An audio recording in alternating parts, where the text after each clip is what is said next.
네, 안녕하세요. 오늘은요, 이게 지금 갤럭시 Z 플립 4 케이스 주문 제작인데요. 지금 보시면 이렇게 따로따로 되어 있죠.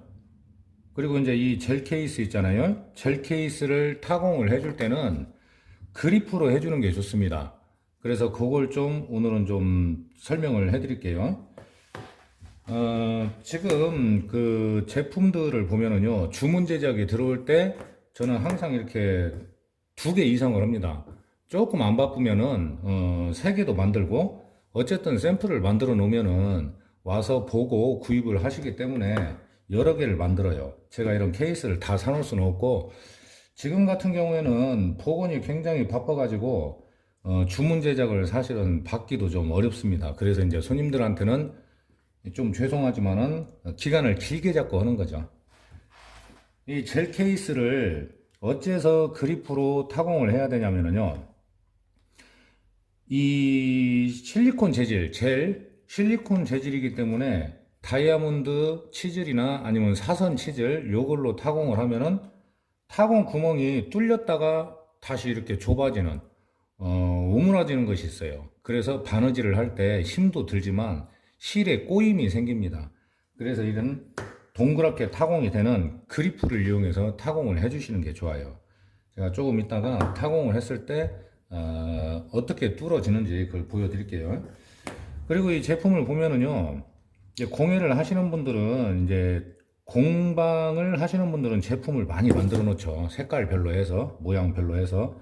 근데 이제 저는 그럴 수가 없기 때문에 손님들하고 이제 상담을 많이 합니다. 근데 상담을 많이 하다 보면은 기존에 다른 데에서 구입을 하거나 제작을 해서 만드신 분들 것을 이제 얘기를 하셔요. 얘기를 하시는데 이제 항상 공예품이라는 것은 남이 만든 걸 따라서 할 수만은 없죠. 그래서 이제 어떤 불편한 점이 없다라고 하면은 자신만의 제품, 자기만의 제품을 만드는 것도 상당히 좋은 것 같습니다.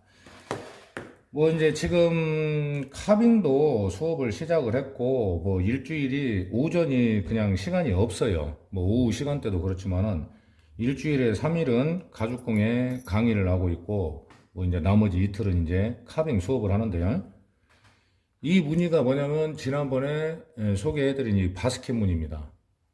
카빙에서 어떻게 보면은 어렵지 않기 때문에 좀 제품을 다양하게 만들 수 있죠. 여기 보면 광택도 잘 났고요. 근데 이렇게 보면 손님이 처음에 이걸 주문 제작을 하실 때 파란색 있죠. 그러니까 큰 가방에 파란색을 보고 주문을 하셨어요. 그 색깔이 이뻐서. 그래서 하나는 파란색으로 이렇게 해놓고 파란색으로요. 염색을 해놓고 하나는 테두리를 검게 했습니다. 블랙으로. 그래서 둘 중 하나 고르십시오 했더니 이걸 고르신 거예요. 그냥 딱 봐도 테두리가 깨끗해 보이잖아요. 그래서 이걸 선택을 했습니다. 요것도 이제 통가죽의 장점은 그런 것 같아요. 여기 이제 파란색으로 했을 때 누군가한테는 이뻐 보일 수도 있지만 구입을 하시는 분이 이게 테두리가 검은 것이 이쁘다, 좀 깔끔해 보인다 하면은 요것도 또 염색만 하면 됩니다. 테두리 부분을요. 통가죽은 염색을 그 위에 할 수 있고 또 색깔을 바꿔서 할 수 있고 이 위에 또 다른 색을 칠할 수도 있고 염색을 할 수도 있고요. 굉장히 장점이 많죠. 자, 그러면 일반적으로 만드는 제품들 보면은 여기부터 여기까지 하나로 만들죠. 이렇게 접었을 때 이렇게 하나로 만든다는 거죠. 그러면 이걸 전화기를 펼쳤을 때요. 이런 거죠. 펼쳤을 때는 이 부분이 이렇게 볼록 올라오게 되겠죠. 이 부분이요. 그래서 저는 상담을 할 때 이걸 따로따로 했습니다. 어차피 케이스를 끼우는 거니까. 그리고 바늘땀이 들어가기 때문에 뭐 이게 뭐 빠지거나 그러진 않아요. 그러면 여기에서 또 하나의 특이점은 뭐냐? 이 부분입니다. 이 부분. 이 부분을 원하면 조금 여기를 파내도 되고요. 여기에 이제 카드를 넣을 수 있게 하는 거죠.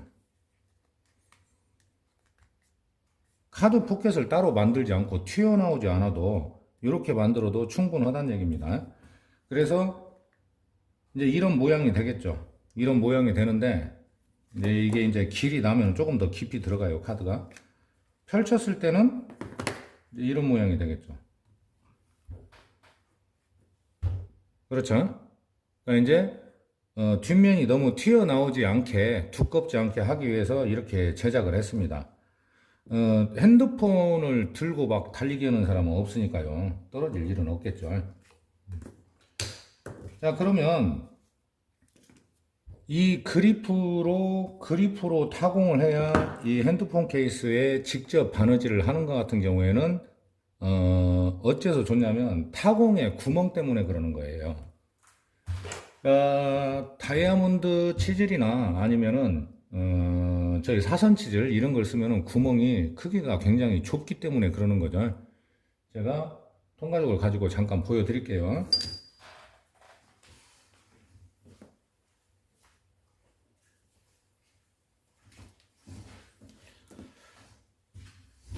자, 우선은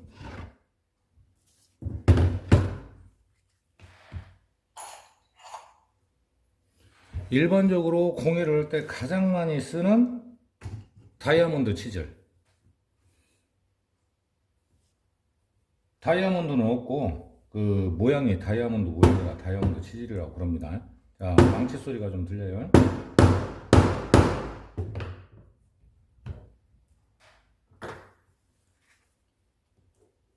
자, 이렇게 보시면은요, 타공 구멍이 크게 뚫린 것 같아도 이런 젤 케이스, 핸드폰 케이스, 젤 케이스에 직접 타공을 하면은 그다지 크지가 않습니다. 그리고 이제 그 어느 만큼 공예를 오랫동안 하셨냐, 거기에 따라서 이제 요령은 다르겠죠. 그러면 이제 사선 치즈를 한번 뚫어볼게요.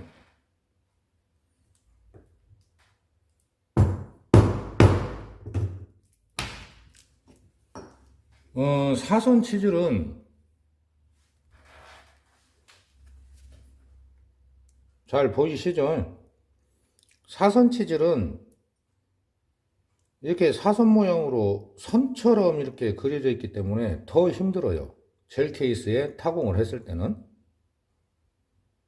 그래서 다이아몬드 치질이 타공 구멍이 큰 것 같지만 요거 역시 케이스에 타공을 했을 때는 불편한 점이 있다는 겁니다. 그러면 이제 그리프로 한번 타공을 해볼게요. 잘 보이시게 10날짜리로 해볼게요. 10날짜리.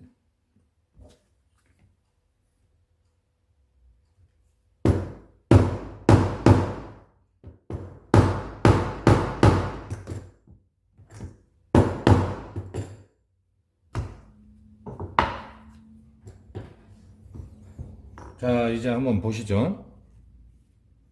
그리프 타공은 타공 구멍이 동그래요. 이렇게 동그랗다 보니까 바늘도 쏙쏙 잘 들어가고, 물론 가죽에 바느질을 할 것 같으면 다이아몬드 치질도 잘 되고 이 사선 치질도 잘 되죠. 잘 되는데 젤 케이스, 핸드폰 케이스에 젤 케이스에 직접 타공을 해야 되는 경우에는 그리프가 훨씬 좋습니다. 힘도 들지 않고 힐도 꼬이지 않고요. 이렇게 보면은 여기 지금 이 부분이 전부 그리프로 타공을 한 겁니다. 뭐 바늘땀이 이상해 보이거나 그러진 않죠. 오히려 초보자들은 그리프로 오면은 바느질을 조금 못해도 이쁘게 나와요. 다 타공 구멍이 동그랗기 때문에 반듯이 된 것처럼 보입니다. 선만 잘 맞춰서 타공을 하시면 돼요. 자, 이렇게 공예를 할 때 만드는 제품, 주문 제작이 들어오면은요, 저는 이제 이렇게 얘기를 하고 싶어요. 일반적으로 사람들이 익숙한 거는 예를 들어서 핸드폰을 구입을 했을 때 주는 거 있죠. 거기에 이제 익숙하다는 거죠. 근데 이 통가죽 공예는 매력이 뭐냐면 색상도 아주 다양하게 염색을 할 수도 있지만은 기존에 있는 그 제품 말고요. 자신만의 제품을 만드는 것도 좋은 것 같아요. 이제 이렇게 만들어 놓으면은요, 복원하러 오신 손님도 뭐 이렇게 소품 같은 거 하나씩 그냥 이거 보고 마음에 들면은 자기 가구 맞으면 구입을 하는 거죠. 뭐 카드 지갑이나 이런 것도 마찬가지고요. 공예를 저도 제품을 많이 만들고는 싶은데 아직은 그게 좀 여건이 되지는 않지만요. 꾸준히 만들어서 이런 샘플들을 많이 만들어 놓으려고 합니다. 그러니까 이제 큰 제품을 봤을 때는 파란색으로만 했을 때도 상당히 이쁘다는 거죠. 뭐 이런 무늬가 없어도요. 근데 이제 같은 그 사이즈의 제품이라고 해도 두세 가지 샘플을 만들어 놓고 거기에서 이제 선택을 하게 하고요. 그리고 나서 손님들이 이쁘다고 하는 것을 만들면 됩니다. 이것도 마찬가지로 테두리를 이제 검은색으로 해서 이제 진열을 해 놓을 거예요. 그러면은 누군가는 임자가 나타납니다. 자, 오늘은 이 젤 케이스에 직접 타공을 해가지고 가죽을 바느질을 할 때는 타공 구멍이 이렇게 크고 동그란 그리프가 좋다는 것을 좀 설명을 해드렸습니다. 이거 역시도 제품을 만들다 보면은 이런 케이스 종류를 주문을 받았을 때 그리프를 사용하면은 상당히 바느질이 편하다는 것을 아실 수가 있을 거예요.